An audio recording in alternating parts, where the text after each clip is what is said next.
That's my best friend.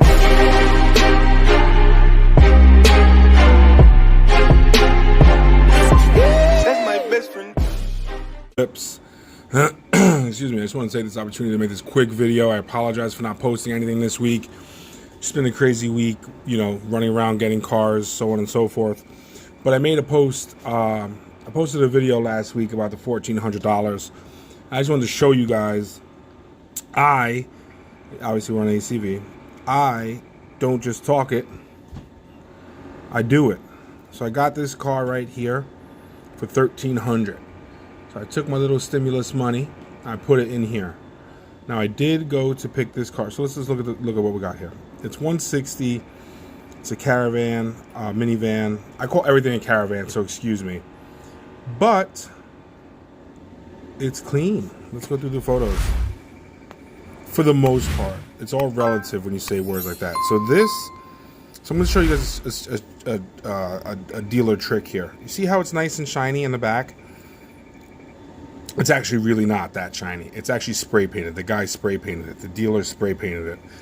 Real chop shop of a dealership I went to pick this thing up at. Let me just say that the way you get cars shiny, and this will be in another video, you can spray lighter fluid on the car and wipe it in with a rag, or transmission fluid, and it'll make it shine like this. Now, Florida sun will probably get rid of that within a week or so. You know, if you're somewhere up north where it's a little bit cooler, it might last longer. But the bottom line is that's scumbag shit to do, and you really should not do that. But you know what? People do it, and as you can see here, I'll show you the actual. Hopefully, I'm going on vacation this week, so the truck will arrive. Well, I hope it gets sold, and I can't show you the pictures, but maybe I can have someone take some for me. So you can see like the headlights need to get polished up.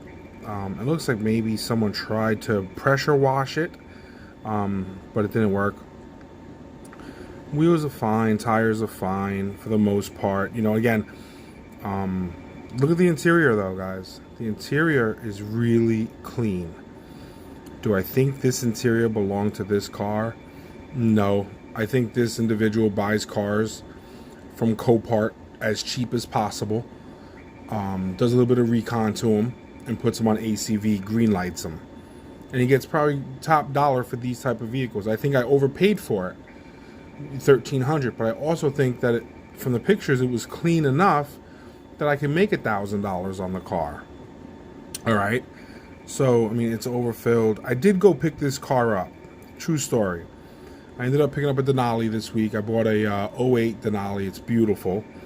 And I took that car on a test drive to Orlando to pick this car that we're looking at up. Well, when I got there, it sounded to me like something was hitting on the right tire. Very bad. It could have been a grind of a hub bearing. It could have been, I hope it's not the transmission, but it did seem to shift just fine. With that being said, yeah, you know, rear entertainment, it's nice. It's nice, or has the potential to be nice. And here, look. So you see how terrible this looks here?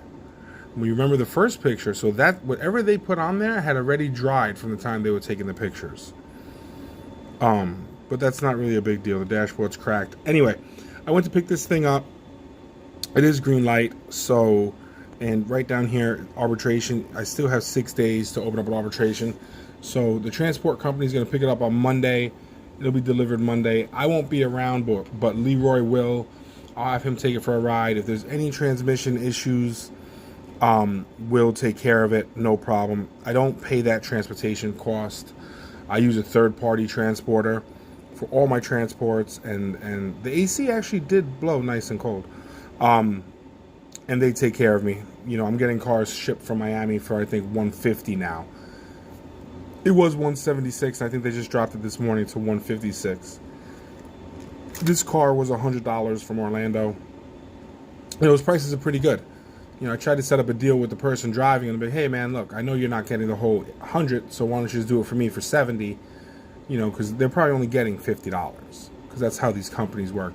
And if they are getting 70, then let's split the change. You know, if it's 30, I'll give you 85 and we'll keep 15, and we send a lot of cars. So, ACV certified independent. I told you guys, I try not to buy from that type of person, but on ACV it's difficult because everything's green light, so why would I not? Anyways, I didn't drive it home because of that noise. I didn't know if it was a hub bearing or just something grinding. I would have to use I-4, which means I want to get up to be 80, 90 miles per hour. Well, I mean 70 miles per hour. Sorry guys, I don't speed. And it got a bit of tire flew off or whatever. It's not worth losing my life or causing someone else to be injured or anything along those lines. So I was just like, you know what? Let's just get it shipped. But anyways, this is what I was talking about, guys. I took my stimulus money and I put it into something that potentially can make me money. Let's just say this thing needs a transmission. I arbitrated with ACV. They'll probably end up giving me $1,000. I'm in this car for $300 at that point, and I can junk it for $5. So I still made $2. So did I make the 20% that I was saying? Because 20% is $280. No, I only made $200, but I still made money, and that's the worst case scenario, right? That's the absolute worst case scenario on this vehicle. And that's just what I was trying to get across, guys. Like, don't let people like that other YouTuber make money off of us. And when I say us, it has nothing to do with the color of your skin, but just our financial knowledge or lack thereof. All right. And that's what I want to teach you guys. And I want to learn myself. I want to learn to be more financially savvy. I've watched a lot of things about credit. I watched a lot of things. Don't use your credit. Use your credit. I tend to think that let's use our credit. Let's make money with other people's money. If it works for the bank, why would it not work for us? You know why? Because we're not disciplined. And when that motherfucker over there made that comment and said what he said, it just ignited a fire. You could ask anyone on my team. From the point that he said that, it changed me up, bro. I bought that Denali, I bought a Benz, I bought an Expedition. I spent about $18,000 on 3 cars, which, as you guys know, that is not my typical. And I just wanted to show him and show myself, truly, it doesn't always have to be about these types of cars. These cars, 2 things. Number one, a few things. They're affordable for everybody. They're a get-on-your-feet car. Do I make money? Yes. Do I make a ton of money? Will I make more selling any of those 3 I just mentioned? Absolutely. Did I spend more? Absolutely. But this car right here, okay? This car is going to go to the working person. This car is going to the person who can't afford those other cars. The person who's going to buy this car is potentially going to go to work their ass off, hopefully watch me and watch some other people, learn how to be financially independent, and they're going to use this vehicle as a stepping stone. This is why people selling cash cars don't allow people to look down on you. You are helping the working class. You are helping someone get to work. You are helping a single mother take her kids to daycare so she can go do what she has to do, whether it's school or, working, etc., etc. Don't think for a second if someone had the money that they would buy this car over, let's just say, a Denali, or a Suburban or a Camry. The person buying this vehicle, it suits their bill. And I guarantee you, if you put this caravan, minivan, whatever you want to call it, next to a Honda Odyssey EXL, they're always going to pick the Honda Odyssey EXL. The problem is the Honda Odyssey EXL is going to be double the price of this one. This car right here, the cars that we sell for dollar menu, aren't made intentionally to just be shitty cars. They're get on your feet cars. This car lasts someone a year or 2. They save their money. If they're doing the right thing, they save their money. They invest their money. They got a little business going. In a few years' time, they can go and pay cash for whatever it is they want, or at least have their credit up where they can get something nicer, which I don't recommend ever financing a vehicle, but that's neither here nor there. So guys, understand the service that you are providing. And there's nothing wrong with making money. You can make money, okay? But what you don't have to do is bury somebody. You can sell a good product at a good price and allow somebody else to not get buried and not go to someone else who sells inferior product for just as much money and tries to bury them. Because that person that's doing that, that's the person you want to look out for, because that's the person who's trying to keep our people down. Do you understand what I'm saying to you? You understand what I'm saying here? There are people in this world that need people to salt French fries. There's nothing wrong with that, but you need to understand that there are people in this world that want lower class people, lower income people, so they feel better about themselves. Because if they did not need that, then why are they not teaching people how to make money?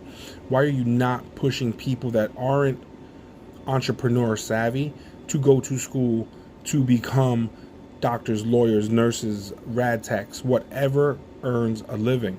You're not doing that, are you? You're sitting there keeping all the knowledge for yourself and hoping to keep people, I don't want to say oppressed, but you want to keep people down. You want to keep them living paycheck to paycheck instead of showing them how to do it. You see what I'm saying? That's the person that we need to be against. We need to find them and call them out and stop acting like you're doing us a favor. You're not doing us a favor. Giving us money so we can put food on the table, sure, we're grateful. Sure, it's a favor. But the second we go out there and try to work for ourselves and earn our own money, you take back the money that you were giving us. Well, how about this? How about you help us get into school? How about you help us become better at what we're doing? Yeah, that's really helping. But you see what happens there? Once we're able as a people to do for ourselves, once we don't need to live off the system and we can make $50, $60, $100,000 a year, we don't need that person's handout anymore, which means we're not underneath their thumb anymore. Guys, listen to what I'm saying. I wish more people would watch this video to the end. And if you are, leave a comment. Leave a comment. Tell them to watch to the end, because I'm telling you right now, I'm dropping jewels for you guys. If you guys just need to open up your mind and see it for what it is. Not everyone that's here to help you is helping you. You see what I'm saying? You can't throw me a life vest and put cinder blocks on my feet while I'm in the water. You want people to think you're helping me, but you're not. You're the one that's holding me down, but no one could see it because I'm below the surface.